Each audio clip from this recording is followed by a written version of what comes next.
বিএনপির চেয়ারপারসন বেগম খালেদা জিয়াকে বৃহস্পতিবার মধ্যরাতে অথবা শুক্রবার ভোরে লন্ডনে নেওয়া হবে বলে জানিয়েছে তার ব্যক্তিগত চিকিৎসক জাহিদ হোসেন।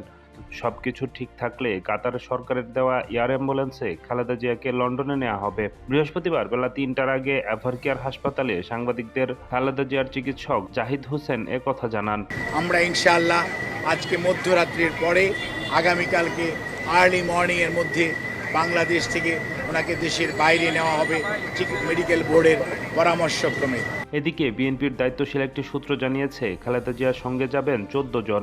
তারা হলেন খালেদা জিয়ার পুত্রবধূ সৈয়দা শারমিলা রহমান, চিকিৎসক আবু জাফর মোহাম্মদ জাহিদ হোসেন, বিএনপির চেয়ারপারসনের উপদেষ্টা মোহাম্মদ এনামুল হক চৌধুরী, চিকিৎসক ফখরুদ্দিন আহমেদ সিদ্দিকী, মোহাম্মদ শাহাবুদ্দিন তালুকদার, নুরুদ্দিন আহমেদ, মোহাম্মদ জাফর ইকবাল, মোহাম্মদ আল মামুন, স্পেশাল সিকিউরিটি ফোর্সের মোহাম্মদ শাহরিয়ার ইকবাল ও সৈয়দ সামিন মাহফুজ, ভারপ্রাপ্ত চেয়ারম্যানের সহকারী মোহাম্মদ আব্দুল হাই মল্লিক, সহকারী ব্যক্তিগত সচিব মোহাম্মদ মাসুদুর রহমান, গৃহকর্মী ফাতেমা বেগম ও রূপা শিকদার।